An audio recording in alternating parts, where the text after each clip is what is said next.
Ilan ang naging suma total nung lagda nila? 300,000. Baka mamaya yung iba diyan sila-sila lang ang pumirma. Ako ho ay naniniwala mga bossing, 'no? Kung talagang puro solid at madami pang DDS, 5 oras, 4 na oras, o 3 oras na lang, baka 1 oras lang ho, eh. Yung pirma nila, 1,000,000 na yan. Baka 1,000,000 na ho agad yan.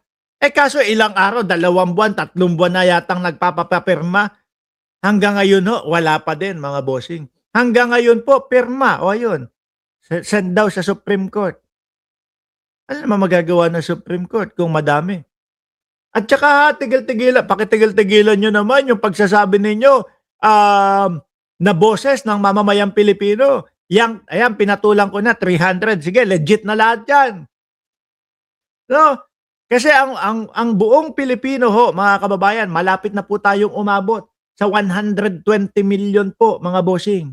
Oh, tapos sasabihin nila yung 300,000 eh boses ng mamamayang Pilipino. Anak ng tutya 'yon. O, 'di ba, sandali lang, gagawa lang akong pera, ha? Hello, good morning. Mhm, mhm. Uy, okay. Yes, ma'am. The gym is open 24/7. Yep, there's a staff there. Uh-huh. Yeah, all all you have to do is to pull the door. That's open.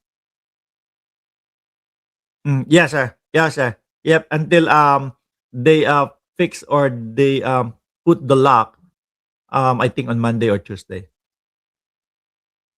Thank you very much too. Yep, have a good day. Oh, yun, siyempre. Siyempre kailangan ko muna asikasuhin yung negosyo, 'di ba? O yan, tingnan niyo ho mga kababayan, 300,000 yung kanilang nakalap na pagpapapirma daw po, mga bossing.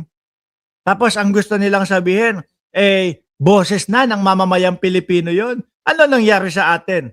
Eh, ibig sabihin niyan, mas madami po yung sumisigaw na ituloy, gawin ng maayos yung paglilitis o pagdinig sa dating Pangulong Duterte. Ako ho, tatanggapin ko, mga bossing, kapag ka-acquitted ang dating Pangulong Duterte, tatanggapin ko maluwag. At ako ang mag-explain sa inyo kung i-acquit siya ng ICC. Di ba? Kasi dinaan sa maayos na proseso eh. Kaya lang, yun ang problema nila. 10 taon bago matapos yung maayos na proseso na iyon. At hindi pa nila alam kung guilty ba o acquitted ang dating Pangulong Duterte. Eh, ilang taon na ho ang dating Pangulo? 81 na ngayon. Kung tatapusin yung 10 taon, sabihin na natin, naka-1 taon na siya doon. No? O may 9 na taon pa. Eksakto, 90 anyos. Doon pa lang malalaman. No? Kaya po, yung kampo ng vice-presidente, ay natatandaan ko talaga ang vice-presidente pumunta ng Japan eh. Bandang mga buwan ng September, October, November, something on that month. No po? Pumunta ng Japan yan eh. Ngayon, ang iniisip ko, hindi kaya yung pagpunta niya doon sa Japan, eh kinumbinsi, etong non-government ho ito ha. Sabi ni Tony Velasquez, ICC will not acquit Digong versus crimes against humanity. Huwag ka na maingay, sir. Yan naman din ang ano ko. Yan naman din ang tingin ko. Malabo na, ma-acquit yun eh. No? Pagaanin na lang natin yung loob ng mga DDS. Eto, kung ano-anong mga ginagawa nila. Eto ho hindi ho, etong mama na ito, yung nasa katabi ni Rodante Marcoleta, eto yung binibilugan ko, hindi ho yan parte ng Japan government o Japanese government. Kumbaga ho, mga bossing, sa gigilid lang, non-government organization ho. No? Siguro, kinumbinse ng Vice Presidente, uy, sali ko sa amin. Sabi ko, ano ang ano natin dyan, isusulong. Uwi Tatay Digong uwi Tatay Digong. Kasi mga bossing yung mga pinagsasabi nito, parang hindi naman po alam, no, yung history nung sa dating Pangulong Duterte. Kesyo daw yung against the human rights daw ng dating Pangulong Duterte. Paano naman yung mga nabiktima di umano nung tokhang ng dating Pangulo? Hindi po ba? Grabe yung Marcoleta, oh. No? Talagang porsigido yung mga Marcoleta. Ano ba nangyayari dito? Nagpulong sa Japan sina Senator Rodante Marcoleta at Japanese human rights aktivista din pala, Shunichi Fujiki kaugnay sa ICC case ni dating Pangulong Duterte. Wala kayong magagawa dyan mga boss. No, kahit pagsamasamahin nyo pa yung mga pelukan ninyo, wala kayong magagawa dyan. Ang ICC nakapokus, nakatuon sa tamang paglilitis. Hindi madadala na ang ICC doon sa tipo hubang may nagwewelga sa labas ng ICC. Palabasin na natin si Duterte. Hindi po ganun. Malabo po yun. No? Hindi madadala nung pasulat-sulat. Putang na, nasa na kaya yung sulat ni Greco Bellica?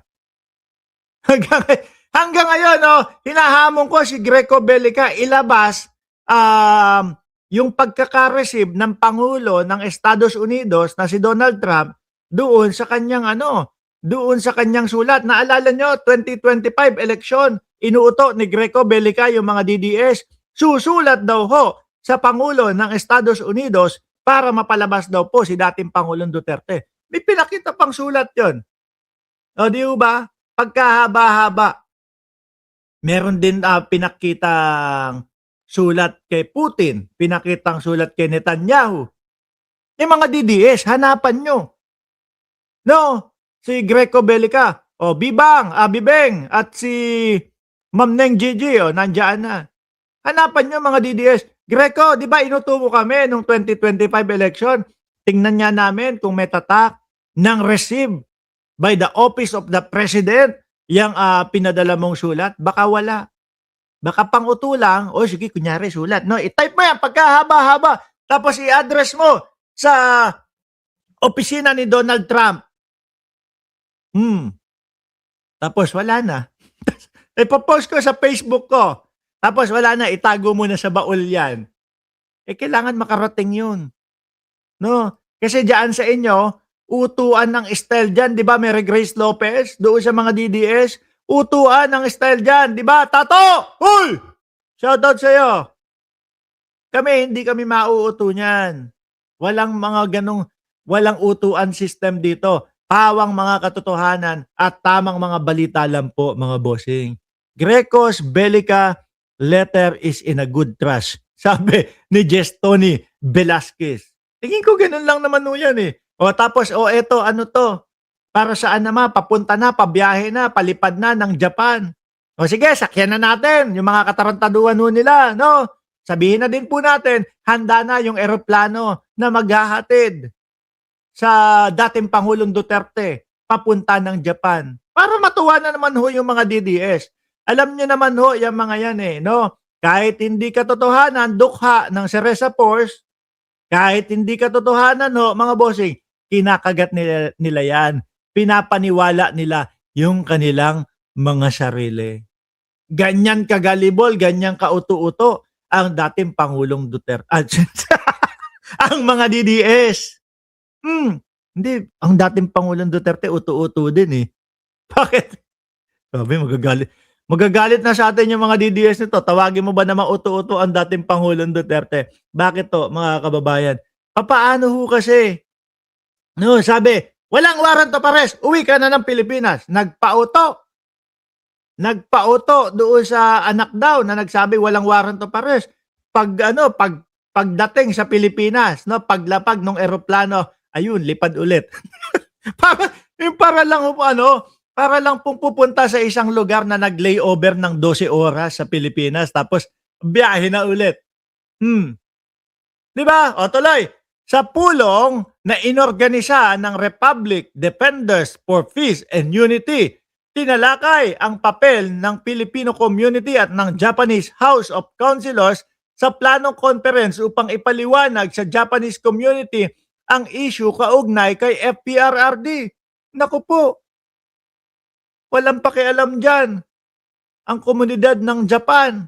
Walang pakialam sa Japan ho, mga kababayan. Tingin ko yan na po yata yung mga pinaka masisipag na tao eh. Wala ho silang paano dito, wala ho silang panahon sa mga ganito. Lalong-lalo na hindi naman ho nila kalahi.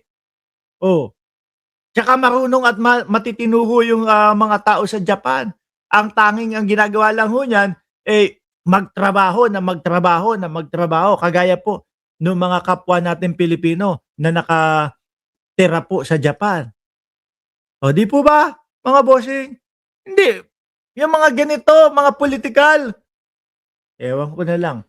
Baka ang maging ending ho nito, eh, ganun pa din ho. Sila-sila din. Di ho ba?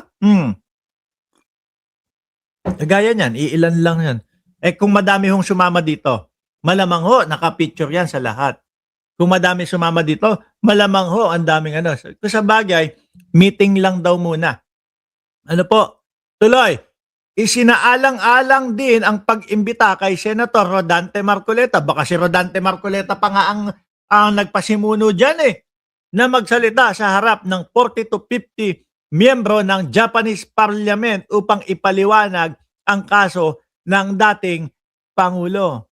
O ano naman magagawa? Wala din po. Ang masusunod din dyan, yung ICC. Pag ipinaliwanag, tingin ko hindi na kailangan magpaliwanag ng ICC sa Japan ho, mga kababayan. No?